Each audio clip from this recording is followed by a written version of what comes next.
no. Don't touch that dial. Here's what's on my mind tonight. Amy is haunted by a bad dream. It was my fault. How did you find out?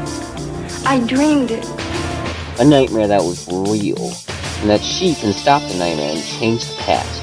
I can bring back my mother. Or Freddy will destroy her future. Accidents happen. Find out in the next Freddy's Nightmares.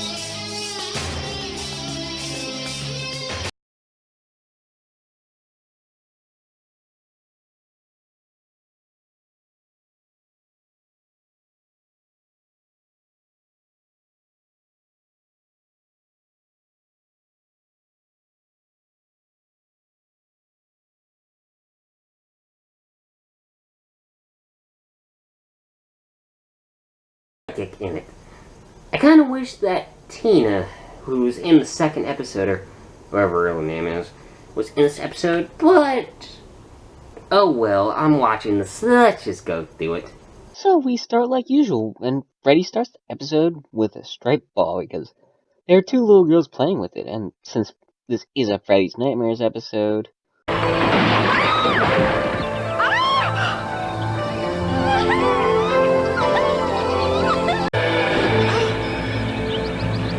The dream, of course, ends like that.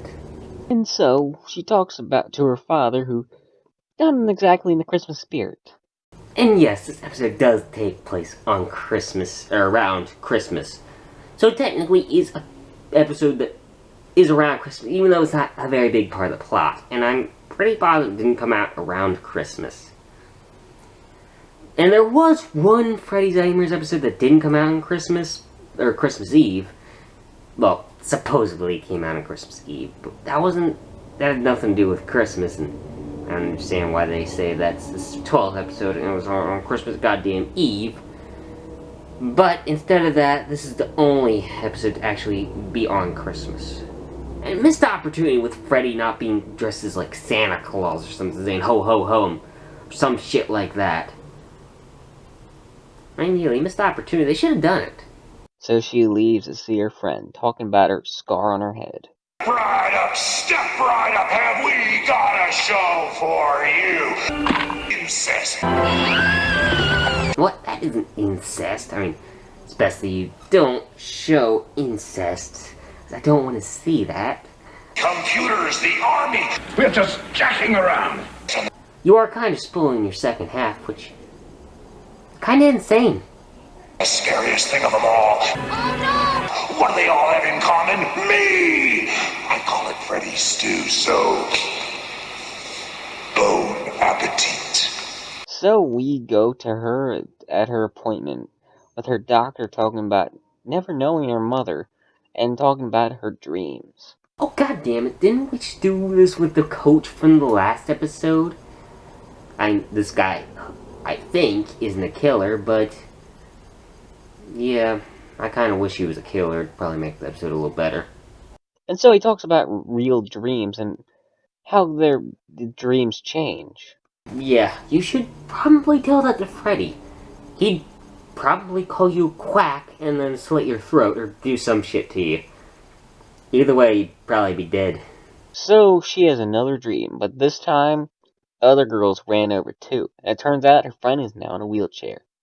And so after commercial, she talks to Doc, and now that she knows that her friend's in a wheelchair because she saw it earlier. And we couldn't show you the scene that she actually sees her friend in the wheelchair because, I don't know, they just didn't. So her doc gives her drugs to sleep. So she goes back into the dream where she actually decides to do something, saving the little girl this time. Her scar gone, and she figures out The little girl was me. Well, if you're having dreams that are like memories, of course it's gonna be you. so she confronts her father about it. Figures out because of her, her mother had died.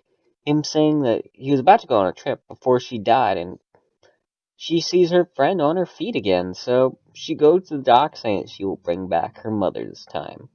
And so, this time, she does it. Alright, I have to ask this question. How is she changing time? I mean, I guess Freddy... No, Freddy doesn't have any... To my knowledge, doesn't have any time travel abilities, so... Right, I don't think so. So I guess it's something to do with psychic, and... When she goes back in time, does her mother remember actually seeing a girl get her daughter out of the damn car? Or something like that? I mean, I kind of want to know these things. And now her mother is alive again, but only her mother. Her father, in this new timeline, died on that plane. Oh, so I guess that was the plane from the episode Cabin Fever, which... That's like a couple episodes away. Okay, so now she has her mother back to life, but she lost her alcoholic father. But that does mean that her mother isn't, to my knowledge, isn't an alcoholic at least, and is loving. Oh, her father was, I guess, loving, but at least she remembers the time with her father, but the only problem with that is she's pretty much living with a complete stranger, so she didn't really know her mother, so she's kind of living somebody else's life. Or however that works. Me and Daddy always said, accidents happen. Yeah, like some of the plot holes in this series.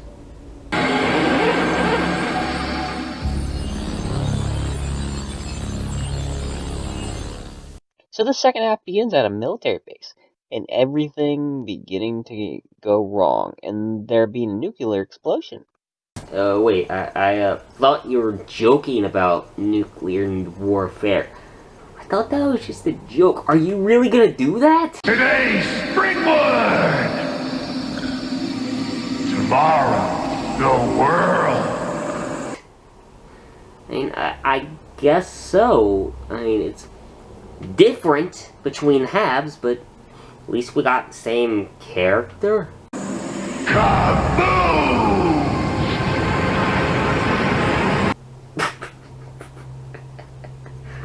I'm sorry. That's just... That's just so fake. Well, continue the damn episode. Go. So she, of course, goes to see her doctor again about her dreams. Not being like they were earlier, them being someone else's dreams. And I'm sorry, but you probably shouldn't have any link with anybody. I mean, I don't know, because I didn't write the damn episode, and I don't know exactly what the hell they're doing.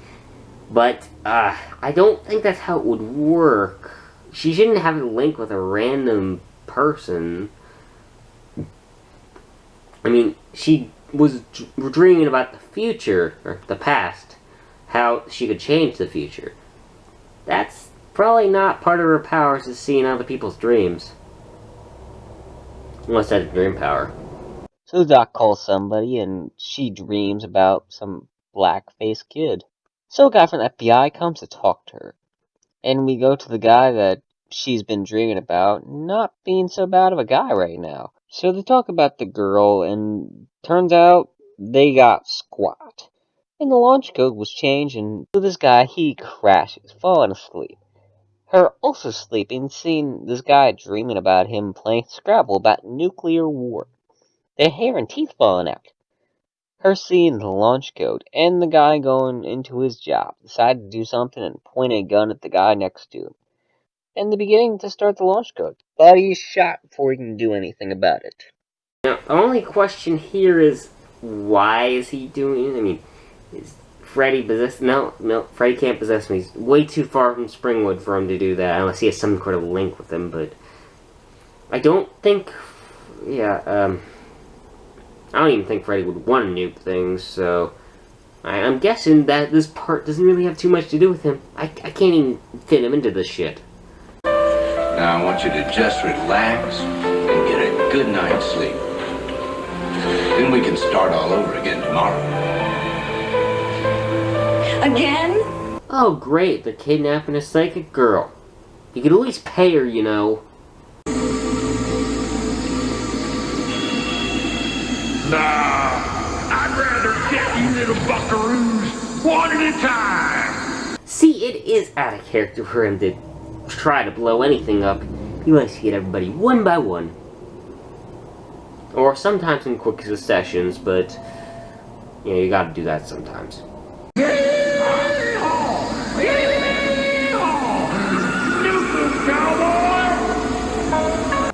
So that was the end of the world, and I liked it. Episode, I liked it. I mean, the first half, it was pretty good. I mean, it wasn't bad at all. I enjoyed it. I mean, going back to save her mother, I mean, it's an interesting concept.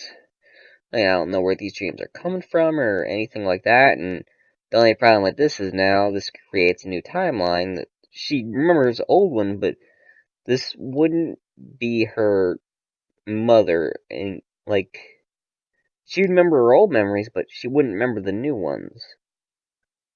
So it wouldn't be her life, but oh well, she got her mother back, no father. And the second half, it's just weird. I mean, it being about nuclear war, it feels completely different to the first half. I mean, it's not bad at all, it's fun still, it's enjoyable, but it's bad. But I enjoy it. So I have to suggest you check End of the World out.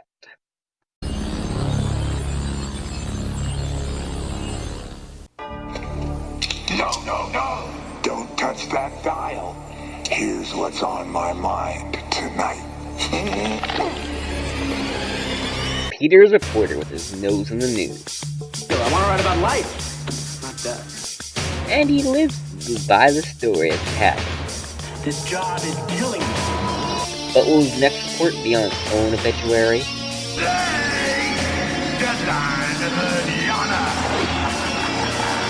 Find out on the next Freddy's Nightmare.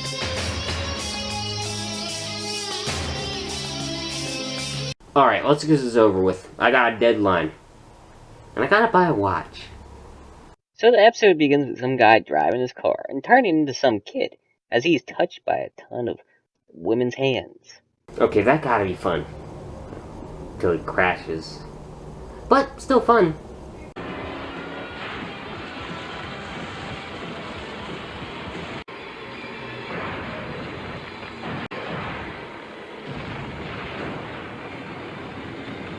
Okay, they can't have enough money to show a car blow up. But of course that was a dream that was a little wet. And he's there because his dad is making him even though he wants to go. And he talks about how it's a great way that he died. 17. Annie, you're too young to die. We all are. Nobody's too young. Not in this town. Well, yeah, especially in Springwood. Don't even talk about him. You don't want to die. So you talk about Freddy at all, you fucking die in this show. Yeah, remember Freddy Krueger? I think he's dead by now. Here. Watch this. All I have to do is push this one little button, and it's bye-bye Freddy Krueger. The guy is yesterday's news. Oh, yeah. If you delete his file, Freddy is going to fucking murder you and anybody there except for maybe one girl. But he's still gonna fuck with her a little, I think. If our little cub reporter is so bored by this story, I'll give him something that'll really charge him up. Yeah, see, Freddy will make sure he dies. So he talks to his boss about writing, being to humans, and not being about obituaries. But so he gotta be like a robot, and she gives him a new project and a deadline. So he falls asleep to cause a natural death. And then once you get told it's your heart. But how the hell is that natural causes?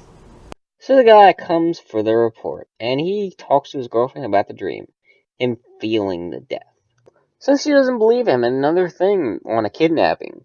So he sees it, and they cut off a tattoo on him.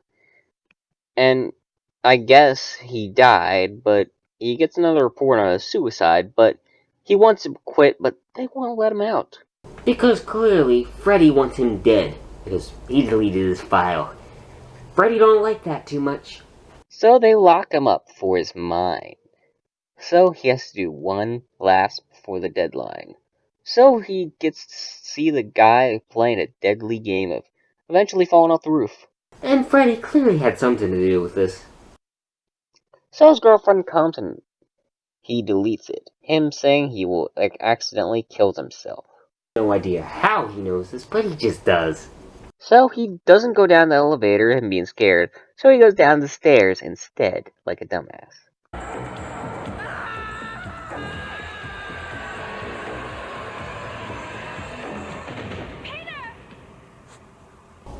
Okay, dumbass. When you know, somehow, if you know that you're gonna die on a place where you're going to fall, you don't get that damn close, you dumbass, and fall. I mean, the elevator probably would have been safer than that. Here today, Deadline and the Yana. The hell was that?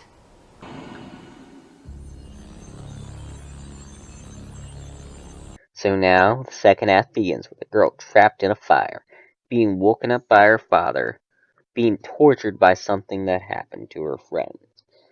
And so she goes to a room that Freddy probably made, finding her boyfriend, telling her friends about him. Her talking about Peter. Well, at least she wasn't away from him for long. So Freddy reads her dream book. Real hot stuff in here. Turns out, she's into SMN, and it's really hot.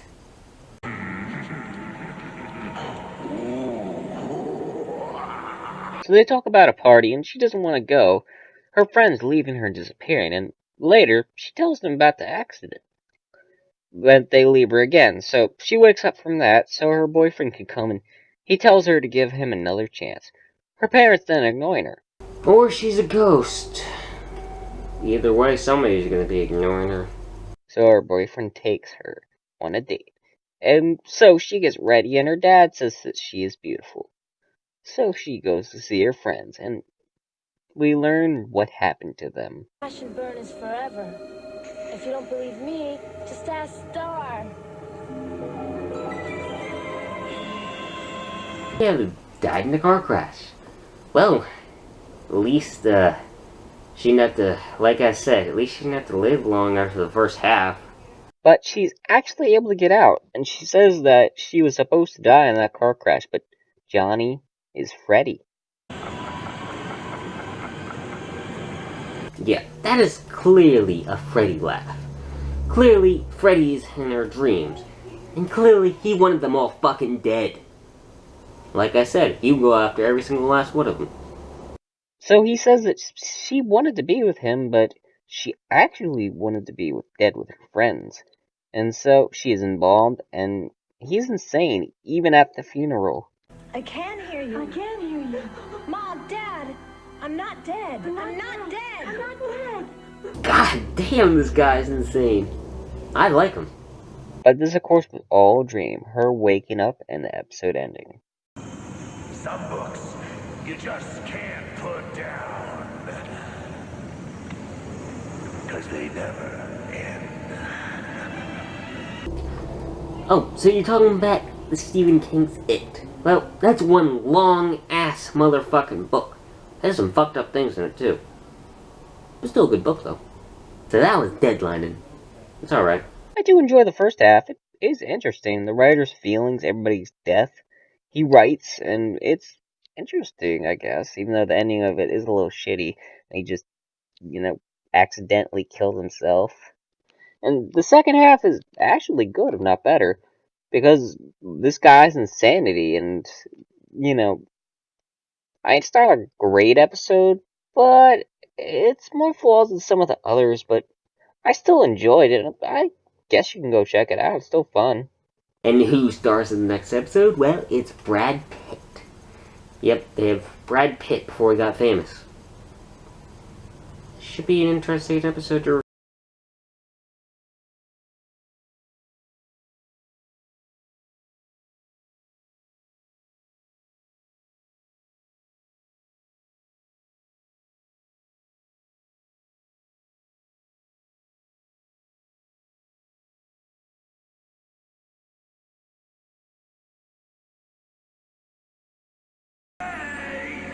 Deadline and the Yana. Kaboom!